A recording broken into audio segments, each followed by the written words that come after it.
बृहस्पति देव की जय। भगवान विष्णु की जय। आइए श्रवण करते हैं बृहस्पति देव की कथा। प्राचीन काल में एक ब्राह्मण रहता था। वह बहुत निर्धन था। उसकी कोई संतान नहीं थी। उसकी स्त्री बहुत मलिनता के साथ रहती थी। वह स्नान न करती, किसी देवता का पूजन न करती। इससे ब्राह्मण देवता बड़े दुखी थे। बेचारे बहुत कुछ कहते, किंतु उसका कुछ परिणाम न निकला। भगवान की कृपा से ब्राह्मणी एक स्त्री की कन्या रूपी रत्न पैदा हुआ। कन्या बड़ी होने पर प्रातः स्नान करके विष्णु भगवान का जाप व बृहस्पतिवार का व्रत करने लगी। अपने पूजन पाठ का समाप्त करके विद्यालय जाती तो अपनी मुट्ठी में जौ भर के ले जाती और पाठशाला के मार्ग में डालती जाती। तब वे जौ श्रवण के जो जाते लौटते समय उनको बीन कर घर ले आती। एक दिन वह बालिका सूप में उस सोने के जौ को फटकार कर साफ कर रही थी कि उसके पिता ने देख लिया और कहा, हे बेटी, सोने के जौ के लिए सोने का सूप होना चाहिए। दूसरे दिन बृहस्पतिवार था। इस कन्या ने व्रत रखा और बृहस्पति देव से प्रार्थना करके कहा, मैंने आपकी पूजा सच्चे मन से की है तो मेरे लिए सोने का सूप दे दो।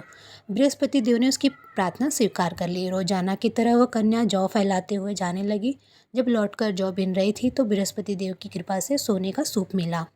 उसे वह घर ले आए और उसमें जौ साफ करने लगी, परंतु उसकी माँ का वही ढंग रहा। एक दिन की बात है कि वह कन्या सोने के सूप में जौ साफ कर रही थी। उस समय उस शहर का राजपुत्र वहाँ से होकर निकला। इस कन्या के रूप और कार्य को देखकर मोहित हो गया तथा अपने घर आकर भोजन तथा जल त्याग कर उदास होकर लेट गया।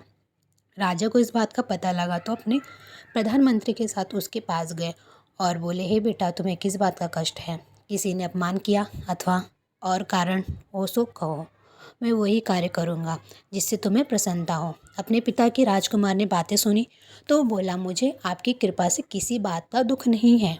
किसी ने मेरा अपमान नहीं किया है, परंतु मैं उस लड़की से विवाह करना चाहता हूँ जो सोने के सूप में जौ साफ कर रही थी। ये सुनकर राजा आश्चर्य में पड़ गए और बोला, हे बेटा, इस तरह की कन्या का पता तुम्हें लगाओ, मैं उसके साथ तेरा विवाह अवश्य ही करवा दूंगा। राजकुमार ने उस लड़की के घर पता बतलाया। तब मंत्री उस लड़की के घर गए और ब्राह्मण देवता को सभी हाल बतलाया। ब्राह्मण देवता राजकुमार के साथ अपनी कन्या का विवाह करने के लिए तैयार हो गए तथा विधि विधान के अनुसार ब्राह्मण की कन्या का विवाह राजकुमार के साथ हो गया। कन्या के घर से जाते ही पहले की बात ही सब ब्राह्मण देवता के घर में गरीबी का निवास हो गया। अब भोजन के लिए भी अन्न बड़ी मुश्किल से मिलता था। एक दिन दुखी होकर ब्राह्मण देवता अपनी पुत्री के पास गए।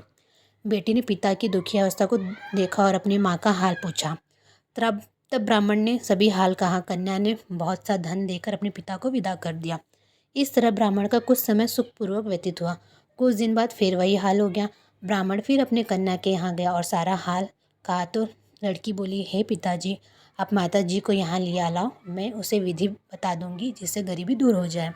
वह ब्राह्मण देवता अपनी स्त्री को साथ लेकर पहुँचे तो अपनी माँ को समझाने लगी, हे माँ, तुम प्रातःकाल प्रथम स्नान नदी करके विष्णु भगवान का पूजन करो तो सब दरिद्रता दूर हो जाएगी। परंतु उसकी माँ ने एक भी बात नहीं मानी और प्रातःकाल उठकर अपनी पुत्री के बच्चों की जूठन को खा लिया।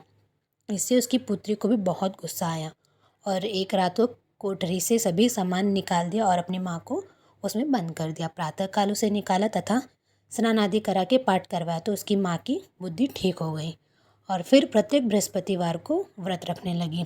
इस व्रत के प्रभाव से उसके माँ बाप बहुत ही धनवान और पुत्रवान हो गए और बृहस्पति जी के प्रभाव से इस लोक से सुख भोग कर स्वर्ग को प्राप्त हुए।